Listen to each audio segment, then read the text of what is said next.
gentlemen. The biggest name. You're locked into JJ and Alex. With the insight and analysis on the teams you can't live without. This is 97.5, the KSL Sports Zone. Welcome back, everybody. JJ and Alex, 97.5, the KSL Sports Zone. We're anticipating getting the coach, André Tourigny, getting back in the swing of things here. It's not just about getting your practices normal. You got to start doing your weekly radio hit with us. It's all about routine. Clowns, come on. Yeah, look, I'm all about it because if you're somebody who, like, we've loved the NHL here the last couple of years. The Olympic break has been interesting, but you just hope that that it doesn't affect the Mammoth, like it didn't kill kind of the mojo, right? Yeah. Because that's what could happen, right? I mean, that's the way it feels like it could totally go that direction because we've seen this happen in sports before. You get hot and then you're kind of like, but everybody was like, they're ready for a break. And I don't know if Coach is one of those guys that loves a break, but because he just hasn't been that type of guy who, like, I'm like, hey, did you take a couple days vacation? He's like, nope, I worked, and that's the kind of guy he is. But maybe this one was a little bit different and he got to go. Maybe he went to the Olympics. I don't know. We'll ask Coach Tourigny all those things. By the way, this portion of the show brought to you by U of U Health at University of Utah Health. Hope is in our DNA. Learn more at uofuhealth.org. University of Utah Health, for you, for life. Let's kick off the show. Let's get the cut, and we'll get going here. And we'll chat some hockey, Olympic hockey, as we had one of the most amazing finishes in Olympic history for Team USA. Let's go ahead and get to the cut right now. It's time for the biggest story of the day. This is what made the cut with JJ and Alex on 97.5, the KSL Sports Zone. All right, so Team USA survived Sweden. The men's team, of course, survived Sweden, and they get to the semifinal. Quinn Hughes scored that goal late. That was exciting. Overtime for both Team Canada and Team USA in this one. And you're just hoping that they can put it all together in the semis so they can meet one another in the final as well in that gold medal game. But the Team USA, the women's national team, a phenomenal ending to that one. It was 1-0 for the vast majority of that game. And then JJ, in the last 2 minutes and 6 seconds, is when Hillary Knight put the equalizer in. And then, can you call it soccer guy? Am I allowed to say equalizer in hockey too? I used the term nil, and I got a real weird look from. Now that's not okay. If I call it next thing you're going to be you're going to call the ice a pitch. If I call it pitch, then you're going to call the sweaters a kit. Oh, he's out there on his boots on the pitch out there. So it was just an amazing run, and Team USA gets themselves a gold medal in the women's side of things. And the good news is for hockey here in the state of Utah is that when the Mammoth fire it back up, you're going to see guys likely, I don't know if we'll be able to hear it when it gets closer, but both Logan Cooley and Alex Kerfoot with they took like the equivalent of the quarterback's jersey off at practice, and they went full no limit in terms of contact and things like that at practice. And so they look like they might be right on track for this thing to be able to work out. And so watching some footage of these guys skating around and in their full gear, like looking like they're getting ready for this second part of the season, really, really excited about it. Let's get to the coach, André Tourigny, joining us on the program right now. Your exclusive radio home of the Utah Mammoth is right here on 97.5, the KSL Sports Zone. Now it's time to hear from the head coach of the Mammoth, André Tourigny. It wasn't just a break in NHL action. It was also a break from this very radio show. Coach, how was it not having to talk to us for a couple of weeks? That was the worst part of it. The break was good, but not talking to you guys, I was missing it. You missed it. Yeah, you just made our day, Coach. Well, as the break sort of hit us, you're not a guy. The light doesn't turn off in your office very often. But were you able to get a couple of days of a break, and what did that look like for you? Yeah, I was able to go back to see my parents, my sisters, and my kids. So my kids play university in Canada, and it was his last regular season game. That was a senior game, so I was able to be there. So that was pretty cool. So yeah, that was pretty cool. So timing was perfect, and his brother came to the game with his sisters, so all the family were all there with my wife. So that was pretty good. I mean, when you're in this grind and it's such a hard thing, and we watch you guys, we think, man, what a great life you just have, and all the great things you get to do. But like the grind is real, and you do miss things in your life. How difficult is that? The sacrifice you guys make that we don't often see.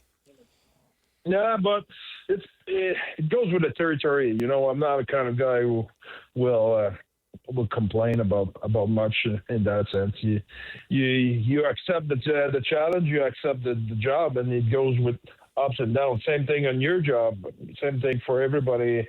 There's no perfect scenario in life. Everything's come with great things, and that's so great. So I think I have the best job in the world. So I'm lucky man. Awesome. We're going to get back into some NHL hockey, of course, and we're watching all of these different countries, of course, with a handful of your guys playing for their national teams. And, of course, Team USA and Team Canada.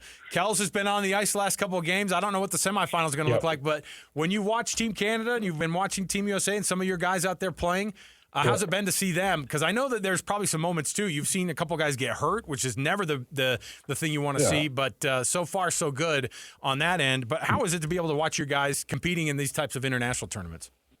That's cool. I think it was good to see Oli Mata have good tournament so far. He's playing well. The game I watched, and was same for JJ, had a very important role with Germany. So had good touch, and like you said, Kel is playing the last two games. USA won, so we'll see what the semi will look like. But I think it's exciting to see our guys, and they play an elimination game. It was the same for JJ, and those kind of a pressure game where it's do or die. You cannot teach that. You have all the right advice and all of it, but when you're in it and you really live it, feel it, understand it, I think that is a very important experience for those guys. Just overall, that tournament in the Olympics has been phenomenal. You saw how competitive it was, where the 7 seed and the 8 seed almost pulled off stunning upsets. The gap is not great between, Canada and the United States and Czechia and Sweden. No. How great has this tournament overall been for the sport of hockey? No, it's been like that for a few years, and people don't realize how good is the hockey on the international level. A lot of countries are now part of that mix of, Slovakia will not be an easy target, and it's to say, so it's great now. There's more and more players right from everywhere around the world, and make the game even better. There's more and more countries who are competing, so that's phenomenal. Well, now you got to get back to business. Obviously, you guys have been practicing, and we've been able to see some footage of both Alex Kerfoot and Logan Cooley back on the ice again, adding those guys back into a team that had really found a nice groove before the break. How important is that going to be, and how do these guys look? They look really good, honestly. The fact we had the opportunity to all start together, after the break, everybody start on the same page and get going. And, during the season, you don't have a lot of opportunity to have what I will say quality practice in terms of it's not just maintaining, it's really digging in on certain aspect of the system and on fundamentals and stuff like that. We had that opportunity this week. So that's good to have those guys who missed quite a bit of time to have that opportunity to have those kind of practice. If they will have been anywhere during the season, now you don't have those quality practice when you come back. So I think that will help. What's the latest on Logan Cooley and Alexander Kerfoot? I know we got reports that they took the jerseys off. They were able to go out there and go full contact. Yeah, they're full contact right now. They will be reevaluated not tomorrow, Saturday, and we'll see from there that we should have a better indication of their timeline to come back to play. As the guys come back and as everybody has to sort of get back to reality again after an international tournament that has so much emotion to it. And, of course, the Avs are never going to be an easy out, like ever, especially this year. They are a phenomenal team, but they also have some guys who are coming back from playing from their team as well. And so having to jump right back in and having such a tough opponent, do you like that, or would you rather kind of ease into it a little bit? I guess there's no easing into anything in the NHL. No.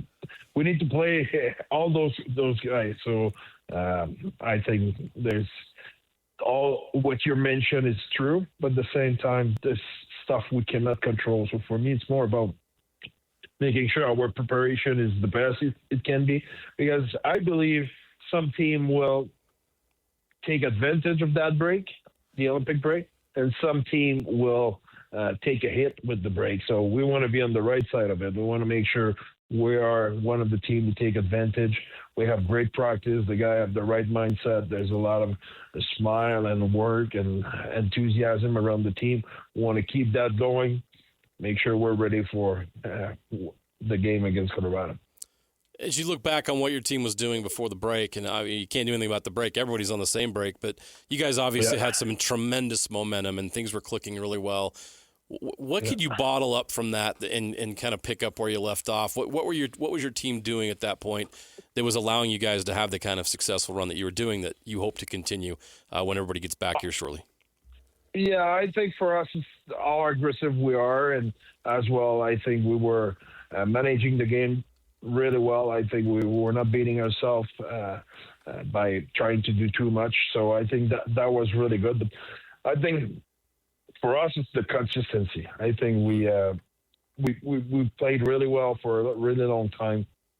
But now we don't want to change anything. We just want to be consistent and keep going. I think we have a long stretch right now where we're playing good hockey. We don't want to change anything. We don't want to change our mindset. We're playing good. We're hungry. We're competitive. We know what's the stake here. We just have to keep going. Looking at the standings here, of course, the Central Division and the Western Conference is insanely good, especially at the very, very top. So many talented teams, and you guys are sitting right there behind the Stars, and you're in a spot where if it were to happen today, you'd be in the playoffs, but obviously there's a lot more hockey to play. What is the difference of a really good, as you say, a competitive team, a physical team, and a team that can be contending for a playoff spot? Where does your team need to get to be in that spot, or what's the difference of a team that's pretty good versus one that's in the playoffs? Well, I think that's you find a way to win certain games where maybe you don't have your A game, and as well you don't beat yourself. And if you look, let's take a team like Florida for the last 3 years, it's always the same. So from the puck drop to the end of the third period, they're just coming by wave. They don't change anything. They wear you down, and then at some point during the game, you break, you make a mistake, and whoop, they take advantage, and they just keep. Are they all playing their opponent? No, not really, but they're doing it on every shift all the time. It's just wave after wave after wave of consistency, and at some point, you break one time, you put a knee down, whoop, they take advantage, and a little bit later in the game, whoop, another one.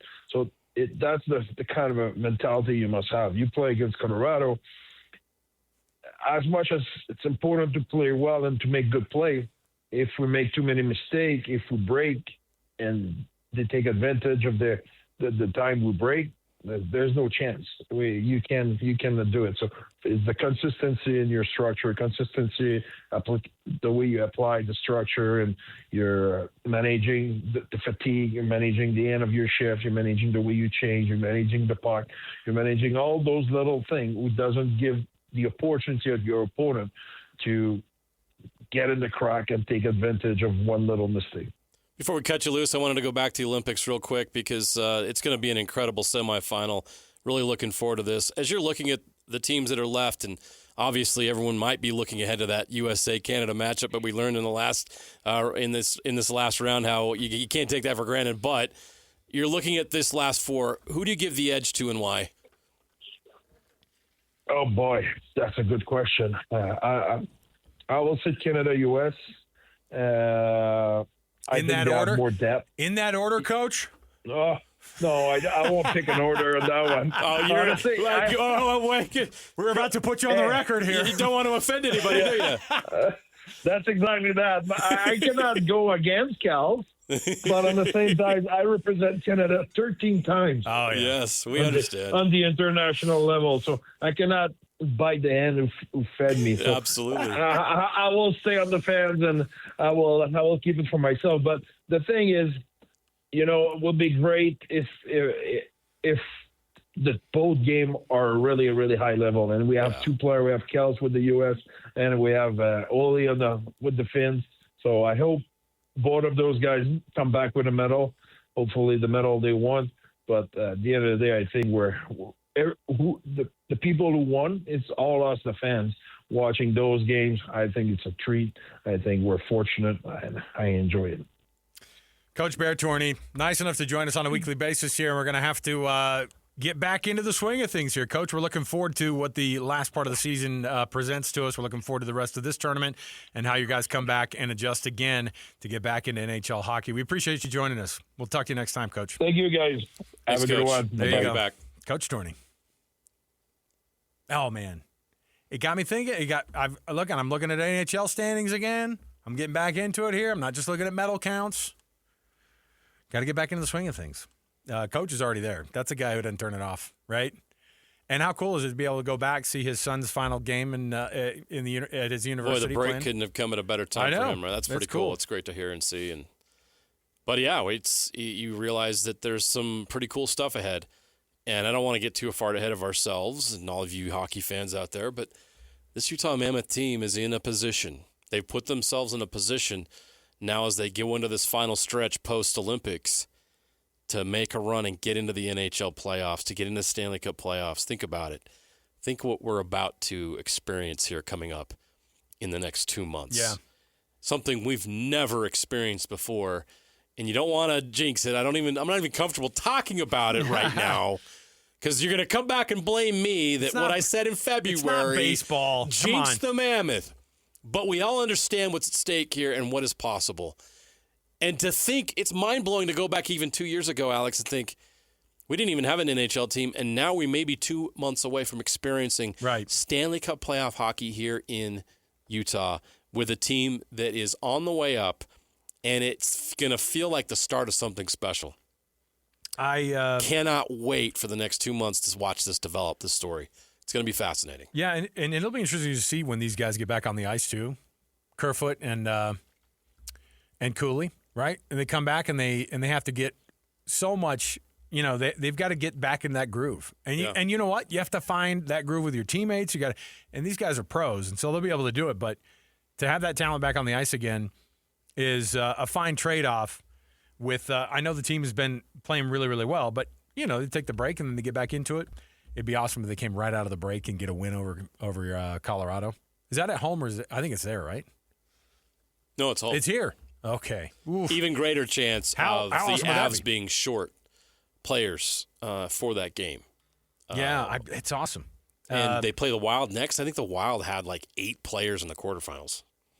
Crazy number. Yeah, and a ton of guys on their team playing for their countries, and so it's awesome to see it get back into the swing of things. In the meantime, we just keep kind of seeing what this team has become this year. You think about, and I bring this up a lot, and I apologize if I bring it up too much, but that stretch, we were like all down when they were 41 games and halfway into the season, and they had 43 points, which was exactly where they stood the year before. And that stretch between then and what was the international tournament break that they had the Four Nations, that stretch for the Mammoth, it didn't provide a lot. I mean, they were like, 3-4 at home during that stretch. They were even worse on the road. They're 15 points better than they were, 12 points better than they were at this point last year. And that might be enough. That stretch is a full 6 wins ahead of where that team was over a span of only 6 weeks or even less when you take the breakout, a month. And so the change has been awesome. And there were even a couple games in there you go, oh man, wish they could have had that one back, Carolina. Yeah. Right. And yeah. so I think it's it's good to see the team. They always have stuff that they can improve. They always have stuff that the coach comes in and goes, look, it's awesome if you're playing great, but then when you make mistakes, it all goes out the window. Yeah, you're a talented player. You guys are coming together. You guys are playing awesome on offense. You made these 2 mistakes and it led to 2 goals and we lost the game 2-1. That's what he has to look at as a coach, is just eliminating those mistakes. And so it's good to have Coach back, and it's good to have the women's hockey team win gold. We'll see if the men can do it as well. Yeah, can't wait to watch the end of this tournament, but then I'm also looking ahead, like as I mentioned, to what's coming up. And I'm looking at the standings, Alex, and the Mammoth have a 4-point cushion between that number 1 wild card spot and being out. The Kings are at 60 points. Kings, by the way, lost a key player in the Olympics. We'll see how that impacts them. But the Kings lost 3 straight going into the break.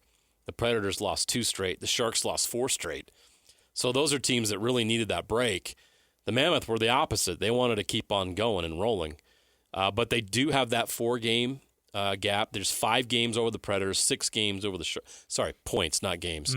6 points over the Sharks. And then after that, a gap is starting to develop.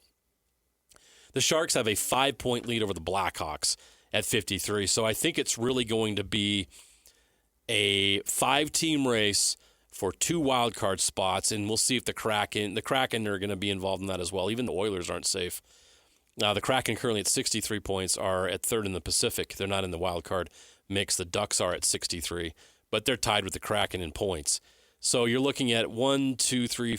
So let's say there's basically 6 teams in competition for 3 spots. But the Mammoth can't get the spot that the other Pacific Division teams can get. So the Mammoth's margin for error is much slimmer than it is for the Kraken or the Ducks. But you have the Kraken, Mammoth, Ducks, Kings, Predators, Sharks that are basically in that mix.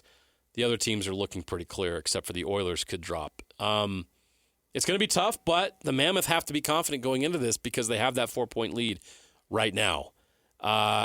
When we get back into the mix of things, I'm going to dig into it and see what the strength of schedule is and all that stuff. We'll talk to Cole Bagley about it and all those things next week when we get into back into regular season hockey mode.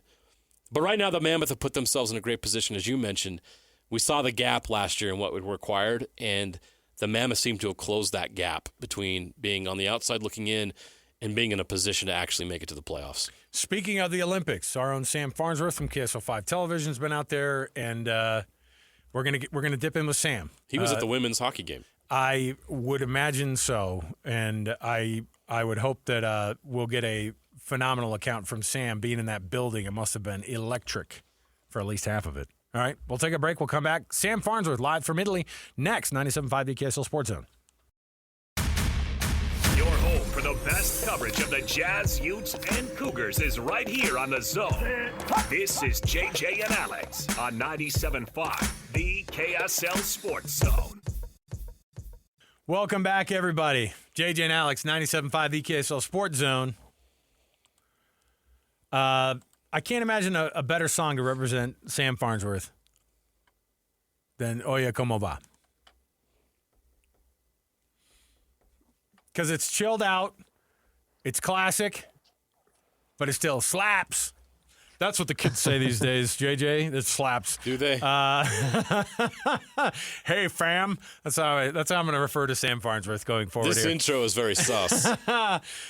JJ, we got to get away from these kid terms. Sam Farnsworth joins us on the program live from Italy, the Milano Cortina Games of 2026. They're coming to an end here, Sam. Are you going to miss your time? And now that you look back and reflect on, man, all those 13 days ago when you got here and you barely knew any Italian, and now you're going to come home, bear your testimony in Italian. Hey, man, I worked hard on my Italian before I came out here with Duolingo, and I've been putting it into use, okay? I love it. So I'm almost to that point, Alex. Yeah, for sure. Yeah. Your language is strange to me. I'm only used to the Italian. I'll tell you what, man. It's kind of been a blur. Jeremiah knows all too well what Yeah. it's like. It has been kind of a blur, and it's already coming to an end. We're less than a week away from everything coming to a close. But because it's coming to an end at this point, what we're seeing is all those like magical medal-winning moments. Right, everything's coming down to the wire, and really cool moment on the ice for figure skating that happened with an unexpected gold medal there for the United States, first one since 2002 for the women's and figure skating. And then, man, this women's hockey game tonight was just something else. We lost Sam. Some Canadian got a hold of that. Somebody please find him. As soon as they heard it, they go, if you start talking about this game tonight, we're firing this thing up. So there. a Canuck pulled the plug? Is that what you're saying? Is Canuck allowed these? Well, I guess it's still a. Is that offensive? I don't know. Is that becoming an offensive term? Do you think the Canucks in Vancouver are going to have to change their name to like to something else? Just because it's racist. No, it's not. Yeah, Canucks are just a nice colloquialism. But yeah, I guess we're looking. Yeah, we got to figure out how to get Sam back here. He brought it up. Team USA, the women's team. If you missed it, and you're okay with hearing the spoiler, I mean, I can't imagine somebody going, "Don't tell me anything till I get home tonight to see the women's national hockey team score." Now, I have had people threaten me with a lot of different things if we talk about, because one of the biggest watches in primetime, as you know, is figure skating. Right. And so it's like, oof, don't mess that up. But I'm always like, you know what? We're just talking about news that happens. I mean, it's the year 2026. I think people are over that part of it. We all understand, like, you can watch the clips on social media. You can stream it live. It's not like you have to. Who's waiting until you get home at 7 or 8 o'clock at night to watch it? Sure, yeah. I think most people can appreciate it. But Sam, you were making reference to the Team USA and Team Canada gold medal game, and the women's national hockey team pulls it off in spectacular movie-like fashion here. You were in the building. We heard how crazy the fans went. What was it like being in there and actually hearing the reaction when they got the golden goal from Megan Keller? Yeah, it was bonkers. You know, I was trying to be a good teammate, guys, and I was on the air link so that our YouTube viewers could see the beautiful Santa Julia Ice Arena behind me in the back. I'm telling you, it was looking good. But we're back. but you know what else was looking good? The end of that hockey game. There we go. Let's get back on track here. Segue. But yeah, I mean, holy cow, it was electric, because for 20, 40, 58 minutes of that game, the Canadian crowd was a bit stronger than that American crowd. You know, they were louder. Obviously, they had a little more reason to be excited as they could see it getting closer and closer to the finish line of them winning a gold medal.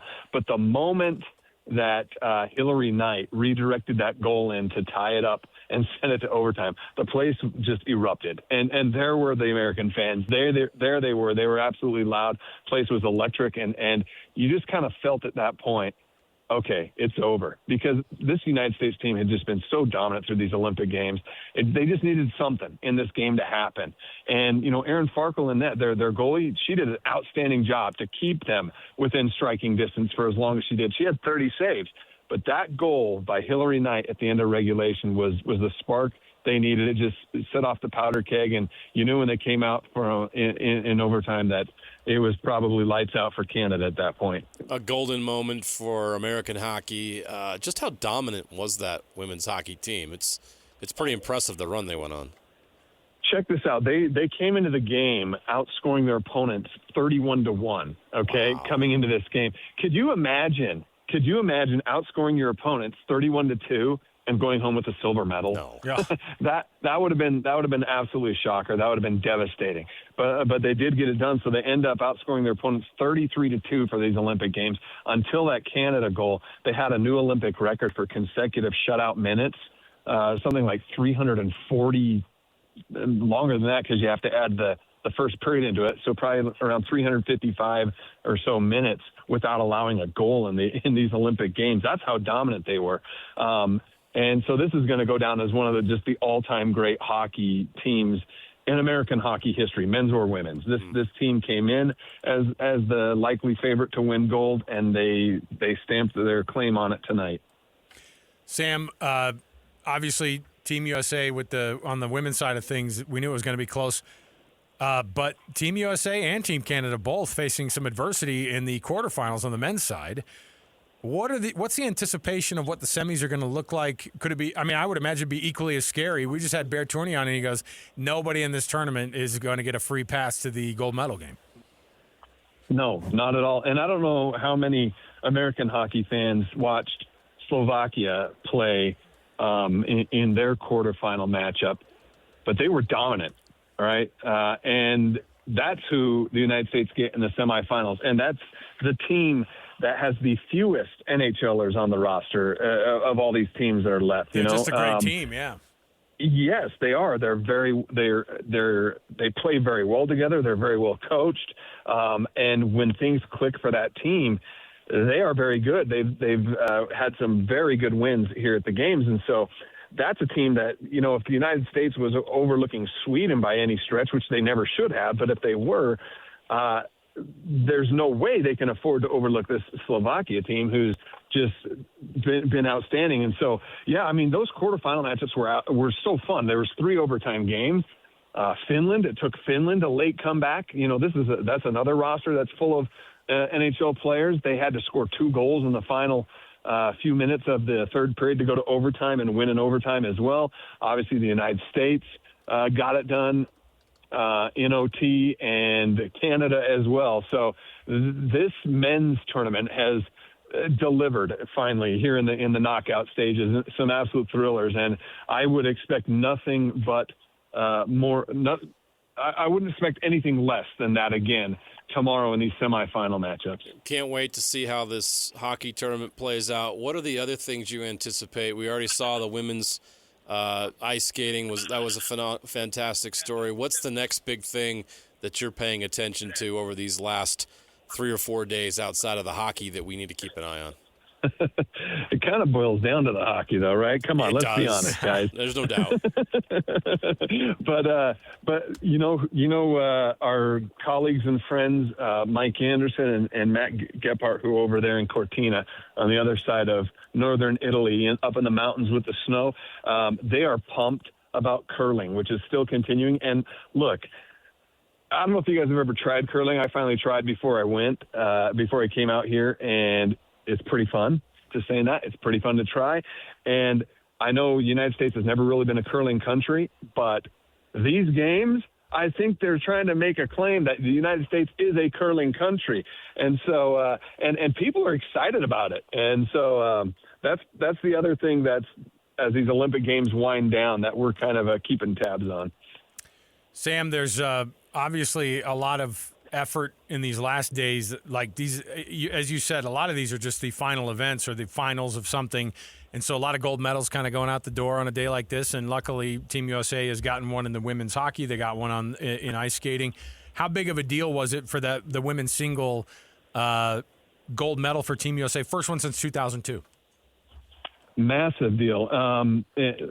Liu, I can't say her name right, but I think it's just Liu. Yeah. Liu, okay, there. Her short program, right? Was that last night or the night before? I can't remember. It all blurs together. But that was kind of where she was just flawless in that program, and it was kind of set the tone for her to have an opportunity to get on the podium tonight, whether it was going to be gold, silver, or bronze. I was pretty surprised that it ended up being gold, that she was at the top of the podium with 2 other skaters left to go. But yeah, this just doesn't, you think of, I don't know, we're all kind of in the same age range. So when I think of figure skating growing up, you think of the Nancy Kerrigans and who was before Yamaguchi, yeah, right? Christy Yamaguchi, yep. Christy Yamaguchi. You think of some of those great skaters, and I'll be honest with you, I don't know how many golds they ever won, but I remember their names, and I remember them being a big deal at the Winter Olympics. So for American women to not have won a gold medal in figure skating for 24 years now, to get it done, this is definitely a huge deal in American sports and in American Olympic history to get that done tonight.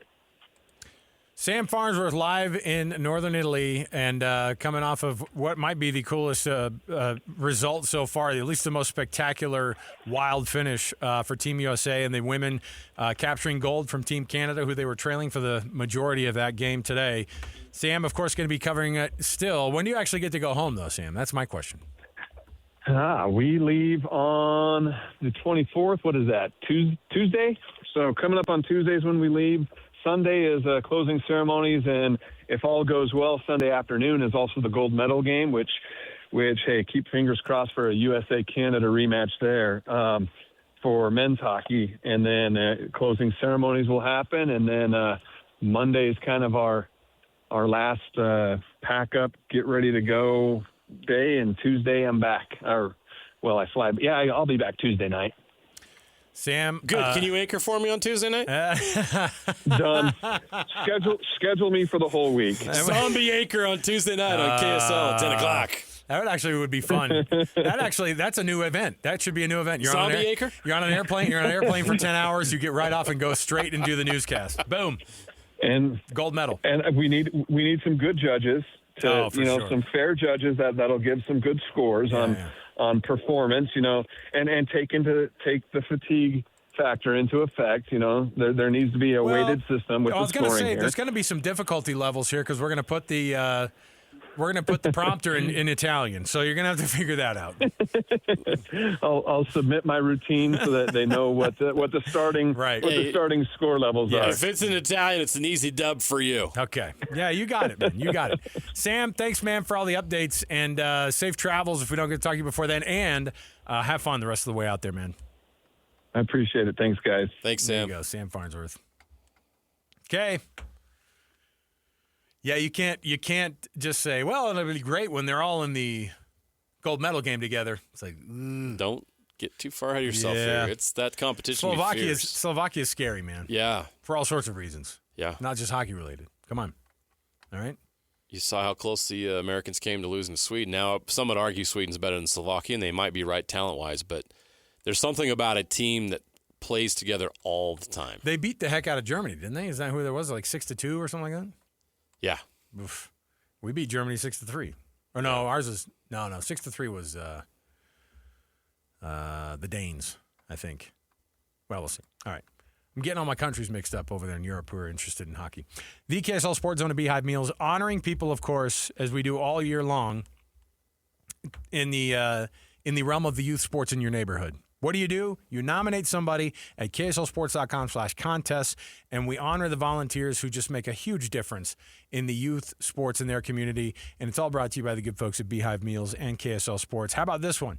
The nomination this week came from the principal of Orem Junior High School, Principal Dawson, who nominated Kyle Bilbao. This week's winner. Mr. Bilbao is an amazing coach and dedicates so much of his time to develop the youth at Orem Junior, Timpanogos High, as well as the community sports. He's found ways to connect and develop students not only in their sport, but also to help them be good people as well. His energy and love for sports is contagious. You are the best, Mr. Bilbao. We'll also throw our congratulations in there as well.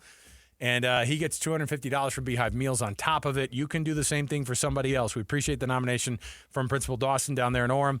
And we love taking those nominations, and we love honoring those people. Think of somebody, make a nomination at kslsports.com/contests, and you can make that nomination right there, and you can hear their name over the radio. All right, we'll come back. We've got more around the corner. Stick with us. Top 10 next, 97.5 KSL Sports Zone. Accessing. When TV and radio collide. Love it. Wow. This is what you get. You're listening to JJ and Alex. Don't touch that dial. On 97.5, the KSL Sports Zone. All right, everybody. Welcome back. JJ and Alex, 97.5, the KSL Sports Zone. We appreciate you being a part of the program. We were just talking about this in the break. The NBA is going to fire up here starting tonight. NBA action tonight. The Utah Jazz are going to fire back up their next part of their season. You know what I think part of the problem is that the tanking stuff, all of this stuff hit the fan right before the break, and then you didn't have anything else to talk about. So what do you have? Oh, my gosh. Hot tanking action. And that's what it's been. And that's by the way, top of the hour, we're going to chat with Big T Thurl Bailey about this very deal. And it just is, I'm sure the noise has just been, it's been insufferable for us. Big T must hate it. So I can't wait to dive in on it. And maybe he's got some solutions on how to do it, or maybe he thinks that the game is does need some change. But we'll talk about that and much more with Big T. In the meantime, I've got a top 10 for you here. All right. JJ, this is I had a different one. This one just got inspired by Seinfeld being on up in the studio right now, which we did not plan on. But I've got in front of me the top 10 most watched NBC sitcoms of all time. NBC, of course, we have a direct affiliation. We're fans. Okay. And so I've got in front of me the top 10 most watched NBC sitcoms of all time. Oof. You ready? Yeah. Napolis, do you know what a sitcom is? Are you familiar with what did we call it was like Must See Thursdays, right? It was like a Must See TV Thursdays. Must See TV Thursdays on NBC. You familiar with any of that? It's way before his time. Okay.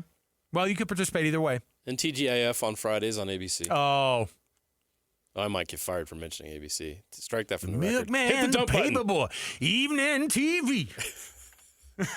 All right, let's go. Here we go. All right. Starting it up on your mark, set, go. Seinfeld. Ding. Friends. Ding. Mad About You. Parks and Rec. No, what are the other ones? Cheers. Ding. Does the Cosby Show count? Ding. Got it. It was a quiet ding Wings. on that one. Oh, Wings was great, but what's the other one with the gosh dang. Will and Grace. Ding. Got it. I pulled that out. Pulled that out of the hat. Family Matters. Wrong network. There's one with the word family in it, though. Family? All in the Family? Family Ties? Ding. Yeah, you got Family Ties. Well done. I love it. That's good. Oh, what else is there? Gosh dang it. Growing Pains is on ABC. That's not it. What was left? I mean, it felt like Seinfeld was on forever. I got Cheers you did already. Get Cheers, you did. What's left? Others? What am I missing? Other decades? What did I miss? You did great. Number 10 is Will and Grace. Number 8 is Family Ties. What was 9? Now, crap. here are the ones that I'm very disappointed in you with. Now, again, it's hard to filter out all the TV shows at once. Number 10 is Will and Grace. Number 9 is The Fresh Prince of Bel-Air. Oh! Mm-hmm. Family Ties, 8. How'd I miss The Fresh Well, Prince? you're going to really kick yourself on this one. Oh, no. Golden Girls. No! Who forgets Blanche? Oh. Come on, man. This is embarrassing. I know. Another one that is highly successful. I cannot believe that you didn't get this one. Because you should have just piggybacked on the cheers from this one. Yeah, Frasier. Dang it. Got it. The Office. Did you mention The Office? Oh, boy. You should call home and just say, hey, leave me out of dinner tonight. I might get fired for this. I just didn't bring my A game today. The Cosby Show, Cheers, Friends, and then, of course, number 1 all time. Well, I got the top 4 or 5 Mm-hmm. No, you did great. I didn't. Don't. The Office, Frasier, Golden Girls. Girls. Don't patronize me. I missed some big ones. And if you didn't have Alex Napolis in there and Lloyd, you wouldn't have gotten Family Ties. Yeah, I'd pack it up if I were you. All right, we're going to take a break. We'll come back. We have more to go. Big T Thurl Bailey. I think I might take the rest of it. Big T Thurl Bailey's next. Stay here, 97.5 EKSL Sports Zone.